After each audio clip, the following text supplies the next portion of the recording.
everybody? How are we doing today? It is a beautiful afternoon. I don't know where you guys are, where you're watching from, how your day's going, but let me know in the comments. This is United versus Everybody. I am your host, Sean, and we are back with a scouting report special. It does feel like it's been a little bit, right? It's been a minute since my last scouting report special. If you're new to the channel, we do these pretty frequently because I am a bit of a scouting nerd. You guys know that. I'm not going to go through the spiel again, but it involves a lot of blogs and articles and PFSA this and FA this. I'm a bit of a scouting nerd. But periodically we'll do these videos where I'll go through a batch, a handful, 5, 6, 7 players, hidden gems, up and coming, young prodigies, whoever, just to kind of throw them out there and let them kind of get known among the fan base. Some of these names have become kind of household names in recent years, such as He Who Shall Not Be Named and whatnot. But if you know, you know. But this is what we're going to do. I mean, I guess I've done a few individual videos on key players, right? Like Conor Gallagher and Angelo Stiller. There'll be another one coming out tomorrow as well, so keep a lookout for that one, to a player that we've been linked with. But we're back today with a special, and you know how these things go. I've got 7 hidden gems for you guys today that deserve your attention. Add them to your list on FootMob, wherever you guys follow stuff. Take a look at them. Go look them up on YouTube if you want. Maybe Brazil Scouts got some clips or something. But I'm going to be taking a closer look at each of them today. You guys can tell it's a scouting report special when there is the scout clipboard up in the top left corner, top right corner, I guess, for you guys. So that's how you can tell we are deep in scouting report territory. So without further ado, like the video, please subscribe if you are new, and maybe if you're a bit of a scouting nerd like me, you like this sort of content. Again, memberships, check those memberships. Starting 11 and Legends members do get to make suggestions for these scouting reports. They get to suggest players, and if I look into the player that you suggest, you get a bit of a shout out as well. So check that out as well. And then also go check out the United vs. Everybody store. Brand new design just went up today. It's one of my favorite ones so far, so go check it out if you guys get a second. So first and foremost, though, you guys know I like to see who's getting involved in the chat. So Danny B's in the house. Big up, Danny, man. How's your day going, bud? You at work? You skipping? You playing hooky? You taking a long lunch to watch a video? Let me know what you guys got going on today, how your day is going. And we're going to kick this thing off, starting with a player. Danny, you might even know this guy. Rodriguinho, Brazilian midfielder, plays for Sao Paulo. Danny, I can't wait to hear what you might have to say about him. 21 years old, good height, 6'1". This guy is very good in midfield. Good on the ball, whether that's carrying, press resistance, creating chances today. He's versatile. He can play either in like the 8 or maybe in a pivot or even as a 10. Very good in midfield. And he's technical too. He's got loads of creativity. He often plays in a bit of a advanced attacking midfield role, or like I said, an 8, maybe with a little more license to get forward. But like I said, he can dribble, can take on defenders, reads the game very, very well. And he does an excellent job of linking up play in the final third. You can see he has no problems just carrying this ball through tight areas in midfield, getting it up the pitch. And like I said, press resistant, composed under pressure as well. No problem with this. So good numbers too. If we look at some of where he operates mainly, obviously you can see he takes the corners as well, but he's going to operate just inside the opposition half, kind of not quite in that final third, not quite in just the middle of the park, but kind of right in between, where he's maybe, if your team is cycling possession up the pitch slowly, maybe like the way Arsenal do, where you see a lot of possession inside the opposition half. He's that guy who's going to get around and make things happen. Look at his numbers. So I've got one set of numbers for center attacking midfielders, which is the left-hand side. I've got another set of numbers for playing midfield, because like I said, he often plays an 8 as well.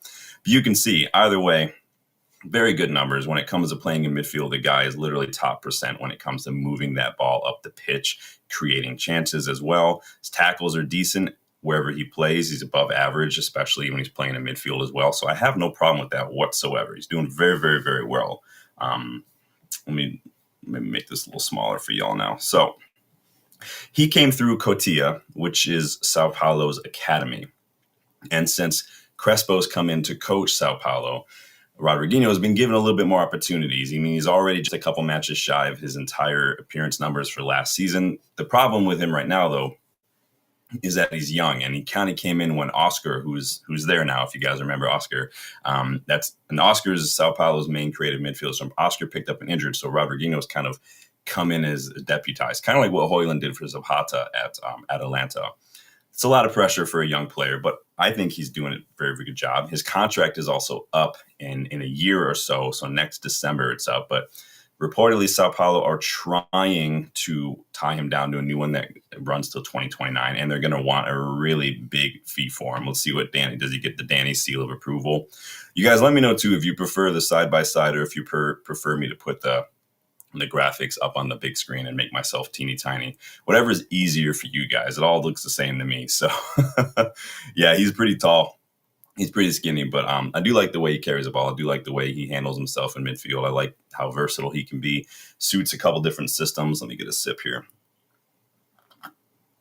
Not coffee, not tea, hot chocolate, because I'm an adult. I just was really in the mood for hot chocolate this weekend, so I went and got some. But Rodriguinho, if anybody watches any Brazilian football, if anybody's seen him, let me know your thoughts. Let me know if you like what you see so far.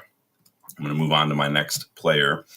You guys know I do watch a considerable amount of the Bundesliga, and I do like a lot of players they have in the Bundesliga, including this guy, Rocco Reitz. Plays for Borussia Mönchengladbach.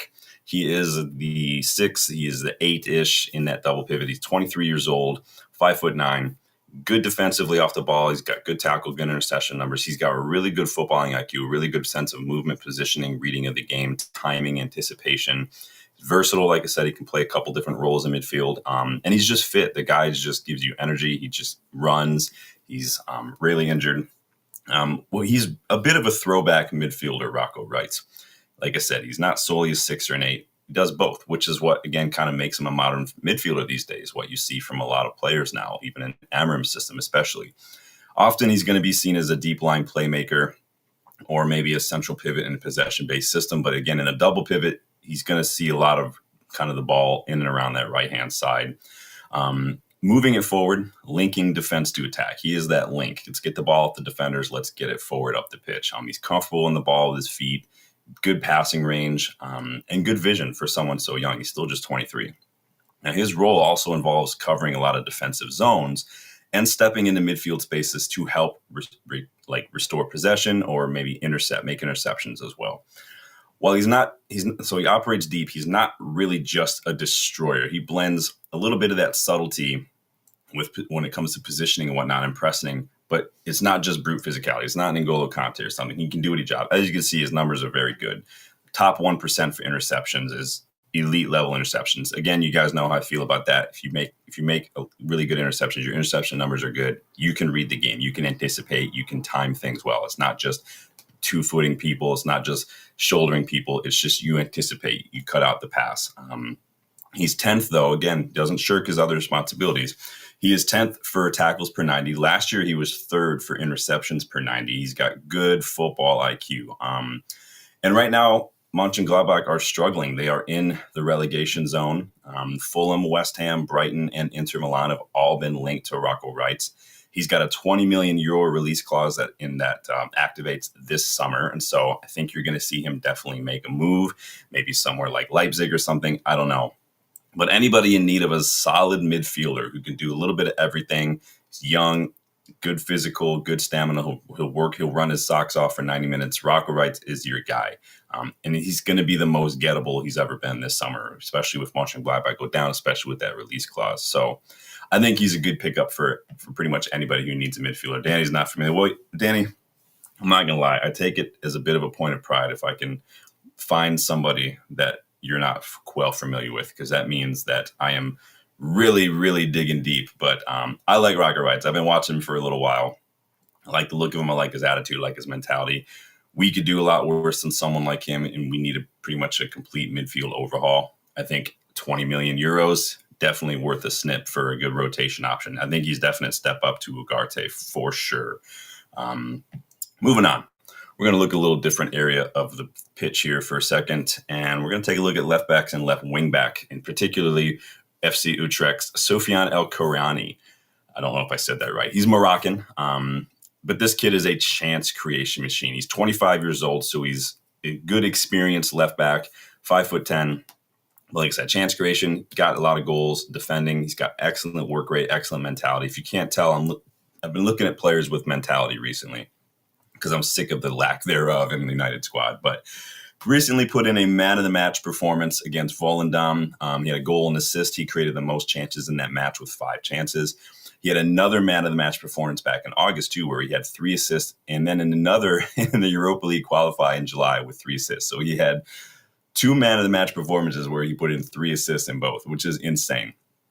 He did another one in Porto with recently got an assist against Porto, and he was man of the match in that one in the Europa League. And then again, just this past weekend recently, he had 2 assists against Ajax as well. The guy is an absolute machine. I mean, you see what I mean? 3 goals, 11 assists in all competitions already this season, which is already more than he had last season. So he's doing a very good job. And you can see he just owns that left-hand side of the pitch completely up and down, puts in both corners as well. It probably does contribute to his chance creation, but I'm not going to complain because if you're creating chances with corners, I mean, you're putting in the spot.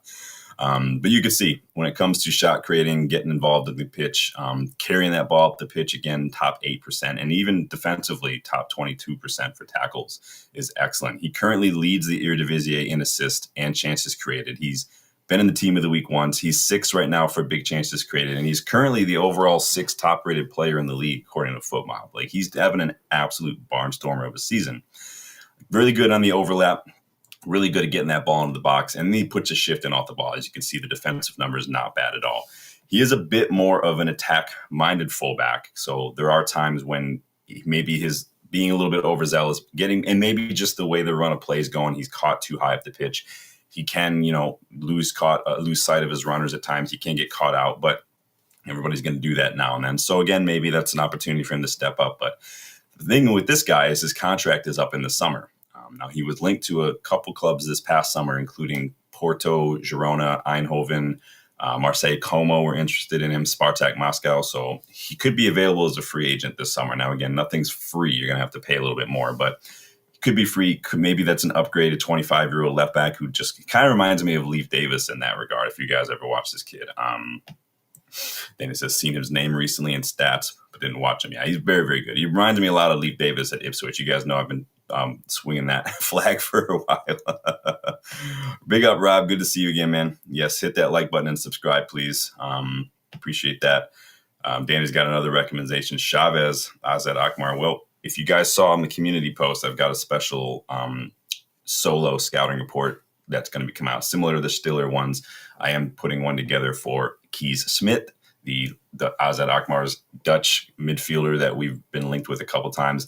I did do a scouting report on him back in July, so a while before we were even linked to him. Dylan and I looked at him on the Kickabout, but this is more of an in-depth look at him, what he could bring to United, where I see him playing, strengths, weaknesses, all that. So keep a lookout for that one. Again, like the Stiller, like the Gallagher one, like the left back one. Not going to be long, but it is a little interesting to look at. So, but I'll keep that in mind, Danny. But yeah, let me know what you think about that. I know a lot of us have been thinking we need to upgrade a little bit at left wing back. I know we've been linked to one recently that I at least didn't buy the rumors that we were linked to Eintracht Frankfurt left back Nathaniel Brown. But we also have Diego Leon, we have Ariamas, we've got Dorgu, Mizraoui, Dalla. We've got a lot of left wing backs. Now, an experienced one would not go amiss. I don't know if Diego Leon's ready. Ariamas, though, is looking like he's cruising, but still young player. So, but let me know what you guys think of this kid if you've watched him. If you're just the first time you see him, I always like to know your guys' thoughts. Then he says, did you watch Hausen's video on Como? I did not watch Hausen. I haven't watched a super ton of content creators this past week. Just been cramming. Got the new class started with the player care certification course. I'm finally wrapping up the PFA. Had to work on that presentation most of the weekend. So busy. So I've been on the computer just trying to focus. Danny says Como has hired 2 Twitter scouts. I'm just saying, Como, I'm right here. I will learn Italian. I'll go do it. That's good to know, though, Danny. It's interesting. There's the data analyst stuff now. Like, I'm connected to a lot of people on LinkedIn who are, their role says data analyst, but they are working as, analysts for clubs, basically, because a lot of it is numbers now. Just putting in numbers and it yields a result, and that can give you metrics. It can give you kind of predictions, timelines, and all this kind of stuff. So it's interesting the way things are going. I think there is, that the eye test is never going to be completely disregarded. I think they both need to work together. And so I do think there's a place for that still. But man, I love hot chocolate. It's just not something. I don't care if it's 3 o'clock in the afternoon. Big up, Sanjay. Good to see you again. I hope you're doing well, bud. So I like this kid. Not quite done with fullbacks yet, though, because I've got another one that I really, really, really like us to get to. I'm looking at Australian Jordy Boss. Haven't had an Australian in the squad for a long time. Aside from James Overy, extra credit if somebody can list the other Australian who's played for Manchester United. But this kid's at Feyenoord. I'd like us to utilize the Robin Van Persie connection, please, because Robin Van Persie is currently Feyenoord head coach. But he is the left back, the left wing back, left midfielder sometimes. 23 years old, 5'11". He's just a good old school. I like this kid a lot. He's literally Feyenoord's best player, and he's only been there 3 months or so. He was the Eredivisie Player of the Month in September, literally like his first month on the league. He's got 2 goals, 2 assists in 10 matches. He's been in the team of the week twice this season. He's the 8th rated player in the league so far. He's 9th right now for successful dribbles per 90, and he is 1st right now for tackles per 90 in the Eredivisie. He's absolutely bossing it, no pun intended. But he's a proper fullback boss. He, sorry, I lost my spate. He's just, and I'm here for it, and through and through. He's combines excellent ball progression and the ability to overlap or underlap. You can see he gets a lot of touches in the inside channel into these half spaces. And he combines that with just out and out solid defending as well. He knows how to move into those half spaces to make himself an option. He knows how to contribute in the build-up as well. He's composed under pressure. He's got a really good shot on him. He can get up and down the pitch for 90 minutes. He literally, like Sofiane Okarani, he will run all day. Now, many believe that because he's a fullback, there are a lot of people right now, especially Feyenoord fans, who think that he would do better because as a wingback because he is more of attack-minded. You can see, that's a lot of green. But he's got that attacking. You can see shot creating actions, non-penalty goals, assists. All this stuff is well within the top 10%.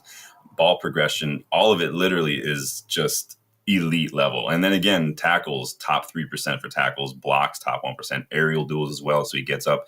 He literally is like a Premier League fullback to the T. I think he's got a little bit of defending to work on. I think he is so energetic, kind of like Dorgu in terms of just anticipation and stuff. But the other thing, too, that's a bit of a worry is he has had a couple hamstring issues. He had a couple hamstring issues last season. But again, he's looked fine since. He hasn't looked like it's affected him at all this season. And we're already, almost to the end of November. So not too worried about it. Again, hamstrings could go either way. The biggest issue with hamstrings is oftentimes just the manner with which people recover. And I think that sometimes can be a big of an issue. But some players get it right. Some players, their bodies just aren't up to speed with it. It is what it is. But problem with too, he's also contracted to 2029. So bit of a big up, Rob. Well done. Head of the class, this one. That is the other Australian that's played for United. Mark Bosnich, you guys remember him. So I like Boss a lot. I think he's very, very good. Yeah, I saw that Sanjay news that I think that was coming from Sky. I posted it on the channel that out for no more than a month. Now it says no more than a month. I know for some reason a lot of people are reposting it and they're saying it. Like all these other people are saying at least a month. That's not what they said. But we'll see now whether or not that started from the Spurs match or if it starts from today. I don't know. I think that we probably won't see him back for a couple matches, but then I think it'll be fine. I haven't seen any details on what's happened, but we'll see. Hopefully, comes back fit and firing and ready to go. But let me know what you think about Jordy Boss. I really like this kid a lot. If we were looking for fullback, which I honestly don't think we are, he would probably be up there with one of my top choices for that left-hand side. But let me know what you guys think. Moving on. I know you guys are like, all right, we've seen the midfielders, we've seen the defenders. Let's get into some exciting positions. Well, I got it. Good things come to those who wait. Let's take a look at RB Salzburg winger Clement Bischoff. 19 years old, 6 foot, so he's good size, but he's just out-and-out winger, man. Pace, he's good on the ball, good dribbling, creates chances. He gets that ball up the pitch. He just joined RB Salzburg this summer from Brøndby. So shout out Jarvis if you're out there anywhere. But I like the look of this kid. He's swiftly looking like the next big thing to come through the Red Bull pipeline. Excellent dribbling, good in 1v1s, explosive acceleration, explosive pace, very, very good at maintaining the possession in tricky situations, very press resistant. as he develops, I'd like to see him kind of develop his off the ball contributions, because you're going to need that now just to be a bit of a more of a modern attacker. You can't just shirk your dent, pull out of challenges and stroll around while you get walked right through, a la Marcus Rashford, who is still doing that at Barcelona. But if he wants to climb that next rung in terms of just the development ladder, I think that if he just put in a little bit more physicality off the ball, he'd do it. But you can see old school. He reminds me a lot of Rashford. Tall, pacey, gets that ball in, cuts in onto his right foot. And it's really good recruitment at Salzburg if you look at the way this kid's doing. He's got 3 man of the match performances last year with Brøndby, 2 times team of the week last year with Brøndby, 2 goals, 7 assists, 8th for successful dribbles per 90, most assists in the league last season as well. And that was just at Brøndby. So RB Salzburg, or again, the Red Bull group, knows what they're doing. He's already putting in a man of the match performances with a goal and assist recently. He's already got 1 goal, 2 assists in the league. He's featured once in the team of the week already this season. He's 10th for assists right now, and he's the top 4% for chance creation. Now they don't have this league on FootMob or FBref, so you guys get the FootMob version. But again, top 3% for chances created. He's just below average when it comes to defensive contributions, but again, shots, touches, the kid does it all.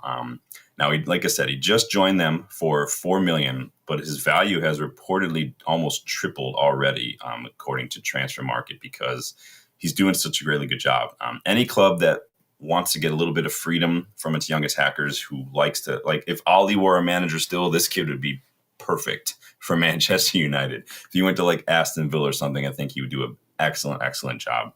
But I do like the look of him. RB Salzburg tends to get really good scouting, really good recruitment, and then these players go to like Leipzig or Dortmund or something and become world beaters who get sold for like $100 million or something. So, but I like the look of him. It's always nice to have a look at young, exciting attackers, and I think Clement Bischoff is one of the most exciting young attackers I've seen in a little while. So let me know if you like the look of him. If you guys watch any of Salzburg this year, you can always bet on some young player coming through the Red Bull pipeline, and this guy seems like the next big thing. So moving on, we're going back to the, the defense for a second here. Let's take a look at Emin Bayram. So he plays for Westerlo, if you guys know anything about the Belgian league. But he's center back, 22 years old, 6'1", but he is a good modern defender. He's good in the build-up, carrying that ball out from his box. But he's defensively, he's excellent as well. He can read the game well. He's got excellent mentality. He's good passing range as well. Just blends a bit of that physical presence with decent ball playing, which is, again, ideal modern center back. Now, he plays in a system where he initiates the build-up, where the center backs are in charge of getting that ball out of the box and moving it up the pitch. So you can see from his heat map, he's basically just runs his entire half and then inside the opposition half as well. But because he's so good on the ball, he's so composed, and he's so confident in his ability to carry that ball into the midfield, he really is excellent modern defender. I can't say it enough. Reads the game well, too, very well. Interception numbers are solid, top 6% for interceptions as well. You can see those take-ons, those carries above average, progressive passing well above average as well. He moved to Westerlo from Galatasaray about a year and a half ago. He's doing great. Man of the match against OH Leuven recently. He's been in the team of the week once. He's already got 2 goals and 1 assist this season, which is pretty good for a center back. 5th right now for accurate long balls per 90.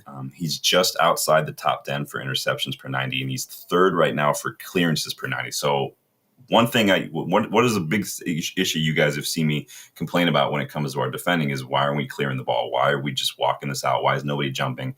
Give me a defender who can clear the ball, and I love it. Top 10% for clearances right now. So I'm all up for it, man.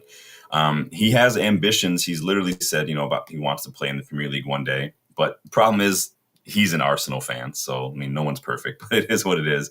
His transfer value has more than quadrupled in recent years as well. And so he's going to be a bit pricey, but relative, right? But I think anybody looking for a high upside ball playing center back, like literally low risk, high rewards ball playing center back with nothing but, even more potential, I think they should definitely check him out. I really like this kid a lot. He's a really good defender. Danny said, "Oh yeah, about Bischoff. Yeah, Vivell will definitely be watching Bischoff for sure." Yeah, there's been a few. I've already got the next 5 for the next video listed and ready to go. So you guys know I never stop scouting, never ever. Let's move on to my next one here. I just put this guy in here yesterday because I was watching him recently. He was on my list for a while, and then I was like, yeah, we're going to go ahead and put him in here. Another midfielder, looking at Kevin Danois, plays in the French league right now with Auxerre. He is a center med, can also play a little higher up the pitch as well. 21 years old, 6 foot, but he's just a really, really, really good midfielder. Good passing range, good reading of the game. He can anticipate. He's got a good interception numbers, creates chances, and he's just an athlete. Like, the kid just runs, man. Talk about a young player whose development has just been rapid. He's truly an exciting midfield talent right now in the French league. I think a lot of Ligue 1 supporters think that he is actually Auxerre's best player. And a lot of the Auxerre fans worry that this is probably going to be his final season of the club. They think he's just too good and they're not going to be able to hold on to him. Auxerre, a bit of a yo-yo club. They were down in League recently. So we'll see how it happens. But really good distribution, really good just possession-wise, composed, good at moving the ball, good at getting up the pitch as well. You got really good line-breaking passes, which I really like to see. Again, athletic, good movement, good off the ball as well, good pressing numbers. He's just well-rounded, I think. Athleticism, vision, tackles are probably one of his best qualities, but he's also got a really good first touch too. He had some hamstring issues last season, but again, kind of like Jordy Boss, seems like he's just fine right now. You can see he takes the corners, but again, kind of like most midfielders these days, he gets a lot of the ball inside his half, gets a lot of ball inside the opposition half. Very good. I like his interceptions to kind of get up there to where his tackling numbers are, but I think that I don't have a problem with it because if you look at how good he is on the ball, he's doing really, really well. Bournemouth were interested in the summer. They put in an 11 million pound offer, but that was rejected. Probably for the best, because I don't think we would have necessarily seen him develop as much at Bournemouth. Not that Bournemouth are bad. I think it's kind of like with Memphis Depay. I think we got Memphis Depay a little too early. We should have maybe signed him and then just let him stay at Eindhoven for another year, let him get some more Champions League experience and stuff, and then we could have brought him in. But it is what it is. You live and learn, right? He's under contract till 2029, so Auxerre probably figured out they could get a lot more, which is probably why they rejected Bournemouth's 11 million pound offer. And I think they will, because he's hit a new level this season. He's becoming a really good, well-rounded midfielder. Obviously, he's young. He's got a little bit more to work on, but I like what I see from him so far. What do we got here in the chat? Big up, Rich is in the house. Good to see you, man.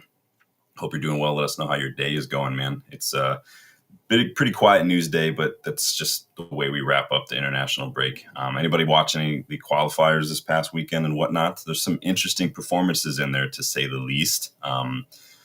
Rich said Depay had the wrong attitude. Oh, he definitely had the wrong attitude, but I think I bet that's part of it, right? I've never shot about that. Like, him showing up to training in like an orange Rolls Royce is just insane. But I think it was just wrong player for the wrong manager. I don't think he struck me as a Louis van Gaal player. And again, he's so young and he was doing so well at PSV. I think he would have been one where, like, I would have preferred him to go to Lyon first, and then I would have preferred us to sign him from Lyon instead of the other way around, because I think he's had a little bit more growing up to do in as many ways as possible, right? Good. Rob says, fit Danois on my Cardiff City. Nice. Rob's the EAFC scout. Big up, Obi. Good to see you again, my friend. So those are 7 players. We went through 7 already, right? Like, that's insane. Rich says João Gomez looks like a decent move. Yeah, I've seen some rumors. I'm not sure if I buy the rumors. Some of the rumors have already been kiboshed by some other sources, like the Gallagher stuff that's come out today that's just not true. So you guys know I don't really follow Indy Kayla. I don't really buy anything Indy Kayla sells, so it is what it is. But Obi says, I really like Kevin Danois. He has a high ceiling. Yeah, and he's hit a new level this season. I think he's doing really well. I think Auxerre were right to turn down 11 million from Bournemouth this summer. They'll get a lot more, personally. But let's just hope he keeps rising, because and that's why I said about Memphis. I think we just signed him a little too soon, but it's all good. So there's 7 players. On the topic of World Cup qualifiers, though, I've got a bonus player for you. You guys ready for this? Let's take a look at Troy Parrott. Any Irishman in the house, this one's for you. Because he's obviously, this guy is kind of blowing up right now. I used to sign this kid in my United career mode way back in like FIFA 18, FIFA 19. I didn't know who he was. I just went online to see what young strikers were out there that had high potential in the game. And this was one of them. Played for Spurs at the time. Didn't really get a lot of minutes under Mourinho. He ended up leaving, which is good. But fast forward a few years and, fast forward a few clubs in his career, and he's balling out. So he's another Azad Akmar player. He's basically brought in as a replacement for Pavlidis, a player that you guys know I really like, who's at Benfica now. But he's also balling out for Ireland in these recent qualifiers. So obviously he's a striker, 23-year-old, 6'1", but he is just turning into a really good all-around striker. He's got good in the build-up, good in the hold-up. His finishing has been fantastic. He's strong. He works hard, contributes to the press high up the pitch, like doing very, very well right now. Danny, little shout out for you there, my guy.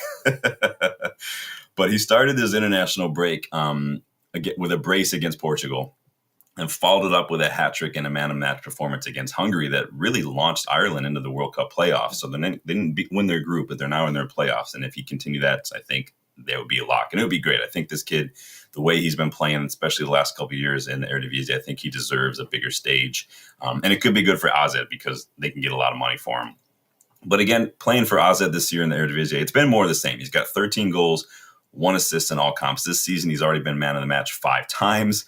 1-time team of the week. He's got 3 braces this season, and he scored 20 goals, 4 assists last season. So he's doing an excellent job.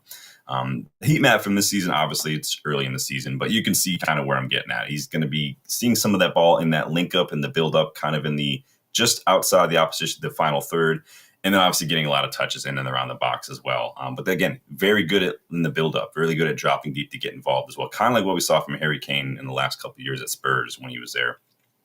He's 7th in the league right now for goals so far. He's outperforming his XG as well.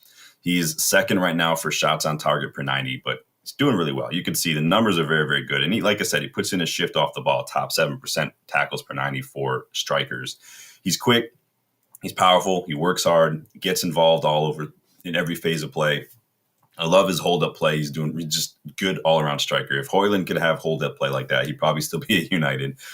Now, he has stated recently, too, that leaving Spurs was probably the best thing for his development because he's moved around to a couple different English clubs over the years and a couple Dutch clubs as well. But if you look at his numbers, he's been getting better and better and better. He just under £7 million, I think, was the fee that AZ paid for him. He's contracted to 2029. But obviously his values have increased. Spurs have a 20% sell-on clause too, which is only going to boost that price a little bit more. Don't be surprised to see any clubs looking for a striker this summer to make that move. I could easily see him making the step up to, I don't know, name a club. I can honestly see him going someplace real like Dortmund. If he continues this, I can see him going to Bayern in a couple of years as well. I think he's doing that well. And it's just sometimes that's what you need is just to move, go play football, go get experience, go get some goals. And not only is that good for your development, good for getting bigger clubs, good for just confidence as well. And it's turning heads. I mean, Wolfsburg reportedly made an 18 million euro bid about a year ago, which was rejected. So I think he's doing a really good job. What do you guys? I know he's all over the place right now. I threw him in here just because why not? Let me see here. Rich says Gallagher looks unlikely based on the last few hours, but Gomez. Yeah, we were talking about Gomez a while back. If you guys remember the video I did last month on January deals that I think United should look at, I did feature Gomez in that and it had a lot to do with the fact that like Wolves are shit. So, that was why. Go back and watch that video too. There's a couple other options in there. I did do that left back January deal video a couple weeks ago too for anyone looking at that. He says legend. He's already a legend. Yeah, he was at Spurs when he was a teenager. I think he had like 4 appearances. I think it was. Yeah, that's the other one. Rob is Scarlett was the other one. I think it's Dane Scarlett, I think. I can't remember where he is now too, but good memory. Good memory. It says, yeah, he was hot. That's what I was looking at when I was playing. It was like FIFA 19, FIFA 20 or something. I was like, I need a young striker who can come in and develop a little bit. And so I would just get Joy Parrott. So let's see. Obi says, I'm looking forward to when you cover my new favorite young talent, Oscar Spitten this side. So I do have him on my list. I've got a whole another batch for the next video ready to go. Again, starting 11 Legends members you do get the option of making those suggestions, and I will give you a shout out when I do it. So Bikini Bottom, welcome back. Kane, what's up? Says he sounds like a great striker. He's having an excellent season, and obviously he's propelling Ireland into the World Cup almost. They've got a playoff game, I think, to come up, if I can remember correctly, too. Yeah, and that's what I was going to say, too, Danny. A little bit like Biancheri in that way, where I don't see Biancheri as an out-and-out 9. I would call Biancheri a forward, and I think that kind of like Cunha or Mbeumo, I think he could do. I mean, he can play both. That's the thing. If you look at the way Amorim's system is, if you look at the profiles of player that Ineos are signing, they are a little bit more versatile. Cunha can step in and play false 9 if we need to. Mount can play false 9 as well as one of these 10s as well. Bruno probably going to be moving up to maybe 9 or something, with Šeško potentially being out for the next several weeks as well. Versatility is key. Dorgu can play both right and left-hand side. Mizraoui, center back and right wing back. Dallo, left out. Don't care. Versatility, right? Man, I love hot chocolate. You know what makes this even better? Just this hot chocolate, because I'm a grown-up. I put a little Andes mint in there, and just gives it a little bit of a minty kick to it. Got to get creative. That should be an Iron Chef. But let me know what you think of Troy Perry. I know a lot of everyone's talking about him right now. But he's having an excellent, excellent season. And obviously, since like I said, he come in to replace Pavlidis, who went to Benfica. He's hit the ground running. And I think that you're probably going to see his name all over the place this summer. But I like him a lot. He says Xerxes swap. He could get some minutes. I mean, obviously, he's older than Šeško. Maybe some competition wouldn't be so bad. I don't know how long Xerxes' United career is going to end up lasting. It's kind of a bummer, because it means I'm going to have to remove the 9.5 shirt from the United vs. Everybody store. Yeah, you guys just missed out on the sale. Yesterday was the last day for the sale. There's probably going to be another one coming around, maybe like Cyber Week or something. But you can get shirts like this, the OG green and gold. I just put a brand new design in there today for anyone who is a Cantona fan. Hint, hint, go check it out. But those are my players. You guys got 7 plus a bonus at the end there with Troy Parrott, because I thought, you know what the hell. But keep a lookout for that Keys Smith deep dive video. I'm going to record that immediately after I'm done here, and I'll post that. It'll, again, like the Angelo Stiller, like the Conor Gallagher, like the left back video. It'll be short and sweet, but it is like an isolated kind of focused deep dive on Keys Smith, what he is like, how his development's been going, where he could play, what strengths, weaknesses, all that stuff, and any of the rumors that we've been hearing about. Because yes, we did a little bit of a scouting report on him back in July, but the rumors are popping up again. So I thought I'd do a little bit more focused on here. Obi says, what if the rumors are true for João Gomez? Like I see us going for Semenyo. Do we need another player like that, though? I feel like Semenyo is just the same as Mbeumo on one. Now, it's so funny. Like, so many people didn't rate Semenyo, and then now everyone is rating him. He wouldn't be my first choice. I don't think it's a priority right now, to be quite honest. But, stranger things have happened. So Danny says, we don't have them owners, unfortunately, Obi. Dude, they spent a lot of money in the summer, and they did get Dorgu last January as well. And they're bringing in a lot of young players, too. And so I think the ambition's there. But again, I think January is going to tell a tale.